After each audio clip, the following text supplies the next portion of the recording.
주시는 하나님의 말씀은 민수기 14장입니다. 민수기 14장의 말씀을 드라마 바이블 어플을 통해 함께 듣고 은혜 나누겠습니다. 제 14장.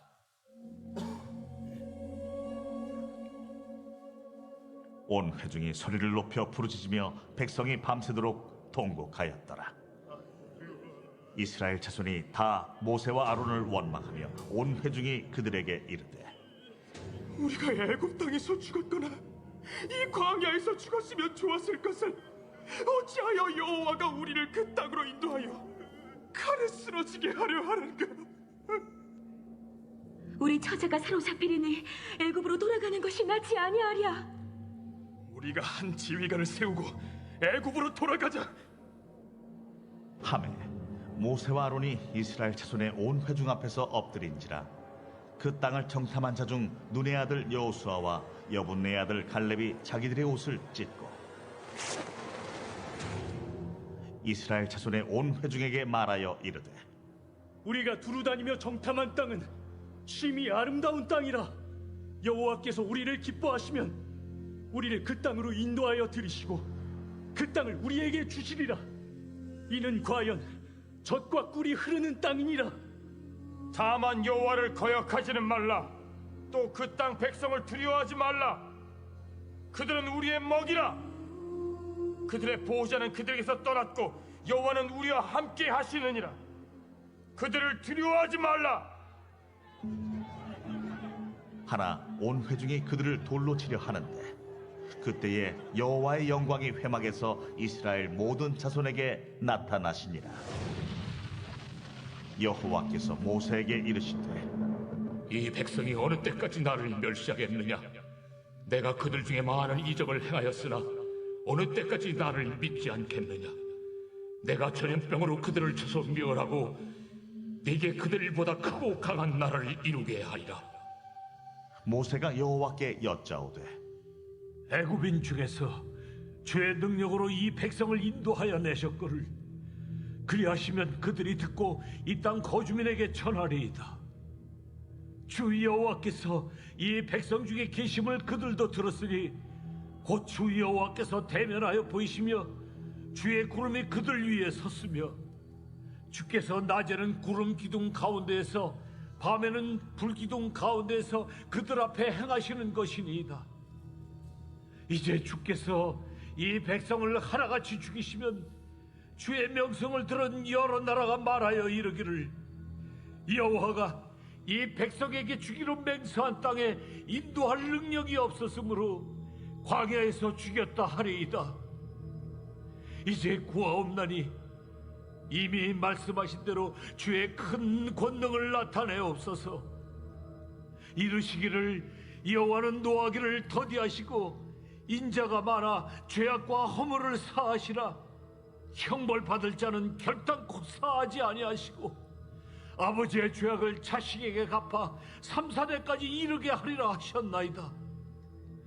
구하옵나니 주의 인자의 광대하심을 따라 이 백성의 죄악을 사하시되 애굽에서부터 지금까지 이 백성을 사하신 것 같이 사하시옵소서.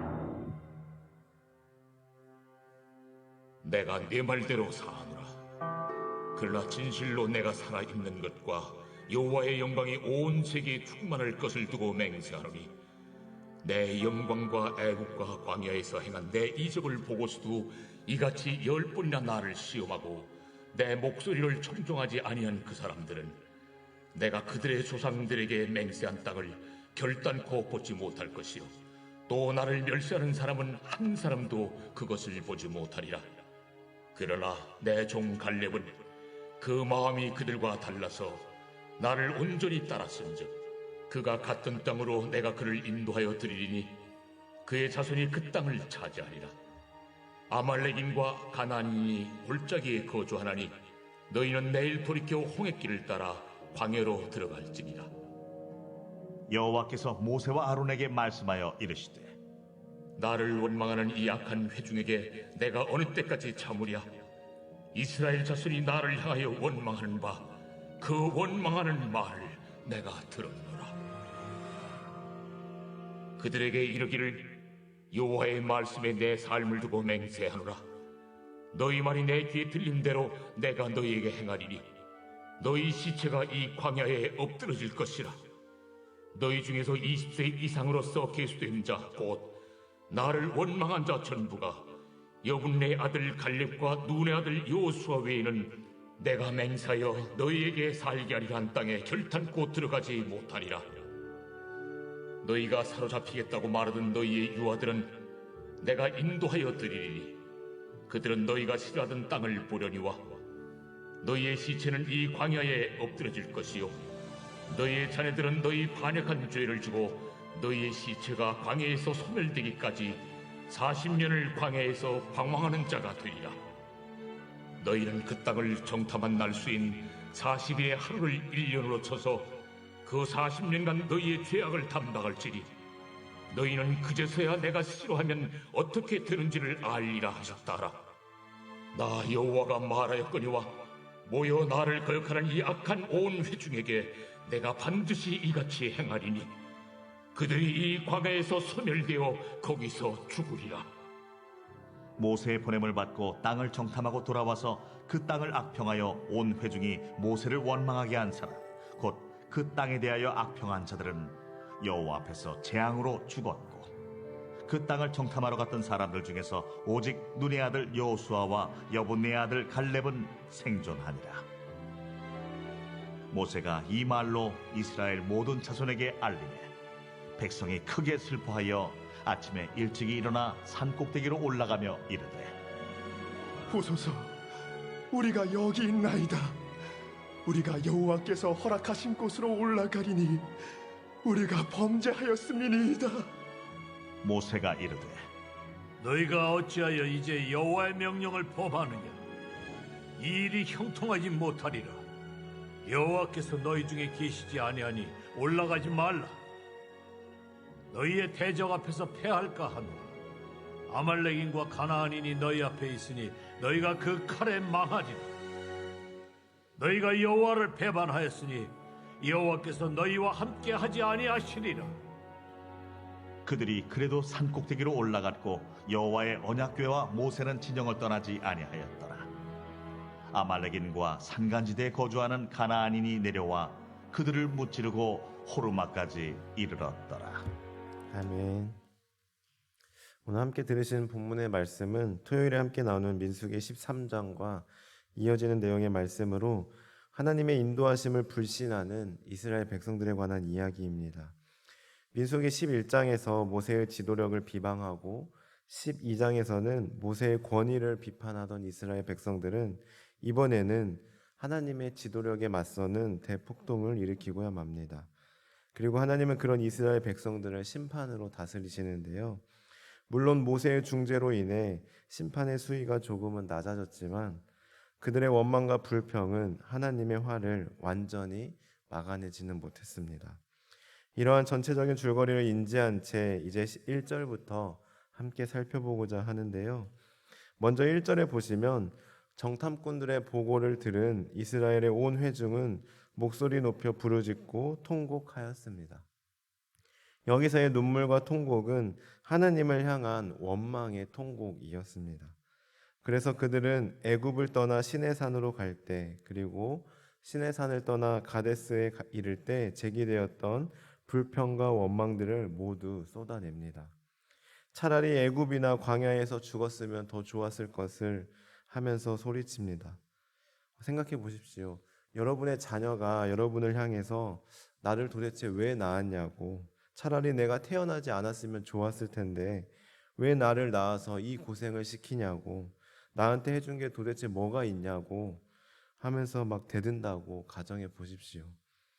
나는 어떻게든 자식들 안 굶기려고 좋은 것 주고 싶어서 불찰줘야 노력하며 피땀 흘려 일하고 돈 버는데, 그리고 실제로 좋은 것을 준비해 놨는데 그것을 알아주지 못하고 그렇게 원망하고 불평한다면 부모로서 마음이 얼마나 아프겠습니까? 지금 이 상황도 마찬가지입니다. 하나님은 이스라엘 백성을 위해 좋은 땅을 준비해 놓으셨고 또 하나님은 어떻게든 자기 백성을 살리려고 하는데 이스라엘 백성들은 차라리 죽는 것이 낫겠다고 아우성치고 있는 겁니다. 그러면서 그들은 지휘관을 우리가 새로 바꾸자고, 그리고 그 새로운 리더를 앞세워서 우리가 애굽으로 돌아가자고 외칩니다. 즉, 이들은 모세와 아론에 대한 원망도 있었지만 궁극적으로는 모세와 아론을 세우신 하나님을 부정하고 있는 겁니다. 이러한 백성들의 아우성에 모세와 아론이 어떻게 반응합니까? 5절에 보시면 모세와 아론은 무력한 모습으로 이스라엘 백성들 앞에 그저 엎드립니다. 그리고 이러한 어처구니 없는 상황을 보고 여호수아와 갈렙이 나서서 자기의 옷을 찢으며 이스라엘 백성들에게 외칩니다. 아니다. 우리가 정탐한 그 땅은 두려운 땅이 아니라 심히 아름다운 땅이며 젖과 꿀이 흐르는 땅이다. 하나님께서 우리를 그 땅으로 인도해 주실 것이다.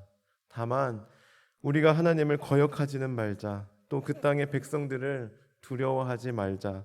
그들은 우리의 먹이이고 그들의 보호자는 그들에게서 떠났으며 우리의 보호자 되시는 하나님께서 우리와 함께 하신다. 그러니 절대로 그들을 두려워하지 말자 하고 안타까운 심정으로 옷을 찢어가며 간절히 호소합니다. 사실 여호수아와 갈렙이 사람들 앞에서 하는 말을 보시면 딱히 어떤 구체적인 대비책이나 현실적인 해결책이 있는 것도 아닙니다. 여호수아와 갈렙이 사람들 앞에서 하는 말은 순전히 하나님이 하실 일에 대한 기대와 소망뿐입니다. 여호와께서 우리를 기뻐하시면 우리를 그 땅으로 인도하시고 그 땅을 우리에게 주실 것이다. 이 믿음 하나였습니다.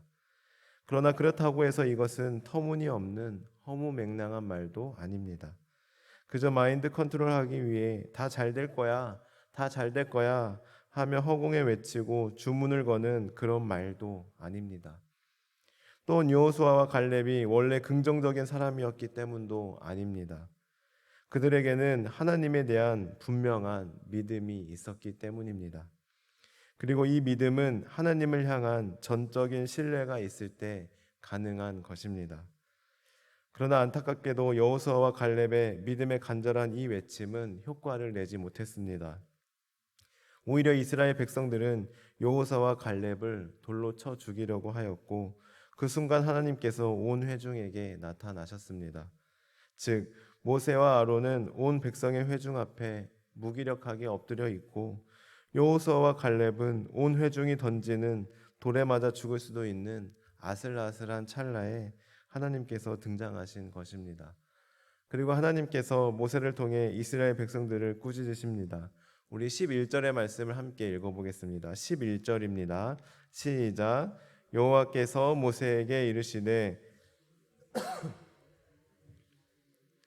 내가 그들 중에 많은 이적을 행하였으나 어느 때까지 나를 믿지 않겠느냐. 그렇습니다. 하나님의 인도하심을 믿지 않는 것은 곧 하나님을 멸시하는 것이자 하나님을 믿지 않는 것과 같습니다. 현실을 바라보고 환경을 바라보며 두려워하는 것은 하나님을 신뢰하지 못하는 것과 같습니다. 한마디로 당장 눈앞에 보이는 두려움에 몰두하여 지나치게 염려하는 것은 하나님을 멸시하고 무시하는 행동이라고 할 수 있습니다. 따라서 비록 지금 당장 눈앞에 보이는 현실은 우리를 두렵게 하지만, 우리를 불안하게 하지만, 그러나 지금까지 우리를 가장 선하고 복된 길로 인도하신 하나님께서, 우리의 아버지 되신 하나님께서 앞으로도 가장 선하고 복된 길로 인도하실 것이라는 하나님을 향한 신뢰와 믿음 가지고 나아가야 합니다. 간절히 바라기는 지금 당장의 환경을 바라보는 것이 아니라 우리의 시선이 하나님께 향하는 그런 믿음의 눈이 열리는 저와 성도님들 되시기를 바랍니다. 어떠한 상황과 환경 가운데서도 하나님을 온전히 신뢰하는 성도님들 되시길 주님의 이름으로 축원합니다. 이어서 12절을 보시면 이스라엘 백성들의 원망과 불평은 결국 하나님의 심판으로 이어지는 것을 우리는 보게 됩니다. 여기서 하나님의 심판 선언은 매우 단호합니다. 내가 그들을 쳐서 멸하겠다고 말씀하십니다. 대신 모세 너와는 내가 약속한 대로 크고 강한 나라를 이루겠다라고 말씀하십니다. 이러한 상황에서 만약 여러분이 모세였다면 여러분은 어떻게 반응하시겠습니까? 하나님 잘 생각하셨습니다. 저 이스라엘 백성들 백날 잘해줘봤자 고마움도 모르고 저렇게 맨날 원망하고 불평만 합니다. 그리고 하나님 다 보셨죠? 저 악한 이스라엘 백성들 제 말도 하나도 안 듣고 매번 저를 저렇게 협박합니다. 하나님 제발 저들 좀 어떻게 처리해 주십시오 하고 요청할 수도 있었을 것입니다. 그러나 모세는 어떻게 반응합니까? 13절에서 19절까지의 말씀을 보시면 모세의 간절한 중보 기도가 기록되어 있는데요. 간추리면 이런 겁니다. 하나님이 이스라엘 백성들을 죽이게 되면 애굽 사람들과 가나안 사람들은 하나님이 이스라엘을 약속의 땅까지 데리고 갈 능력이 없어서 그런 일을 벌였다고 생각하게 될 것입니다. 그러면 그 어느 누구도 하나님은 약속을 이루시는 분임을 믿지 못하게 될 겁니다. 그러니 비록 저들이 죄를 지었지만 저들을 용서하시고 회복시키는 것이 도리어 하나님의 능력을 온 세상에 떨치는 일에 효과적일 것입니다. 그러니 하나님 용서해 주십시오 하고 기도합니다. 이 기도 많이 들어보시지 않았습니까? 기억하실지 모르겠지만 우리 출애굽기 32장에서 모세가 시내산으로 기도하러 간 사이에 그 기간이 길어지자 이스라엘 백성들이 금송아지를 우상으로 만들었습니다. 그리고 하나님께서 진노하셔서 이스라엘 백성들을 다 쓸어버리겠다고 하실 때 그때도 모세는 오늘과 동일하게 기도했습니다.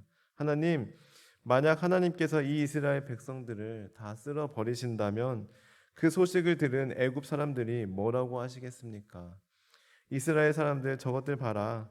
역시 그냥 우리 바로왕 앞에서 바로왕 밑에서 노예로 있었을 것이지 여호와가 인도한다고 어찌고 저찌고 하더니 다 죽었네. 꼴 좋다. 여호와한테 다 당했네. 속았네 라고 하면 어떡합니까? 하고 기도하였었습니다. 이처럼 모세의 심중에는 항상 하나님이 있었고 이러한 진실된 마음은 이번에도 하나님의 진노를 누그러뜨립니다. 즉 하나님께서 모세의 간절한 기도를 들으시고 본래는 즉각 이스라엘 백성들을 모두 멸절시키려 하였으나 부분적으로 사해 주시기로 하였습니다. 이처럼 모세는 매 순간 자기 살기에만 급급한 리더가 아니라 하나님을 먼저 생각하고 자기에게 맡겨준 영혼들을 진심으로 사랑한 진정한 지도자였습니다. 자기의 리더십을 보호하거나 자신을 방어하기 위함이 아니라 오직 하나님의 영광, 오직 하나님의 이름이 더럽혀질까 봐 두려웠던 것입니다. 뿐만 아니라 모세는 자신을 그토록 힘들게 하고 반대하고 불평하였던 백성들이었지만 그 백성들을 진심으로 사랑했습니다. 그래서 그 백성들의 생명을 구하기 위해 하나님께 간절히 요청하고 있는 겁니다. 자신의 리더십을 지적하며 반대하는 회중 앞에서는 적극적으로 변호하기보다 아무 소리 없이 힘없이 무력하게 땅에 엎드리기만 했던 모세가 백성들의 생명을 구하기 위하여서는 하나님 앞에서 적극적으로 애원하며 매달리고 있는 것입니다. 사랑하는 성도 여러분, 뉴스를 통해 많이 접하셨겠지만 오늘날 목회자들의 이기심과 죄악 앞에 많은 사람들이 실망하며 교회를 떠나고 있습니다. 물론 일부 목회자들의 이야기일 수도 있겠지만 그러나 일부가 아닌 모든 목회자들이 모세와 같은 마음으로 목회하는 진실한 목회자들 되게 해달라고 저를 비롯하여 이 땅의 모든 목회자들을 위해 간절히 기도해 주시기 바랍니다. 기도하시겠습니다. 하나님, 오늘 말씀처럼 우리 또한 살아가면서 당장 눈앞에 보이는 현실과 어려움 앞에 두려워하며 그 두려움에 몰두하여 하나님의 일하시고 역사하심을 보지 못할 때가 얼마나 많은지요. 하나님, 우리의 어리석음을 용서하여 주옵소서. 우리의 믿음 없음을 용서하여 주옵소서. 우리의 믿음의 눈을 열어주셔서 어떠한 상황과 환경 가운데서도 하나님을 신뢰하며 나아가는 믿음의 사람들 다 되게 하옵소서. 또한 이 땅의 모든 목회자들을 위해 기도합니다. 모든 목회자들이 모세와 같은 마음으로 목회할 수 있도록 붙잡아 주시고 인도하여 주옵소서. 예수님의 이름으로 기도드립니다. 아멘.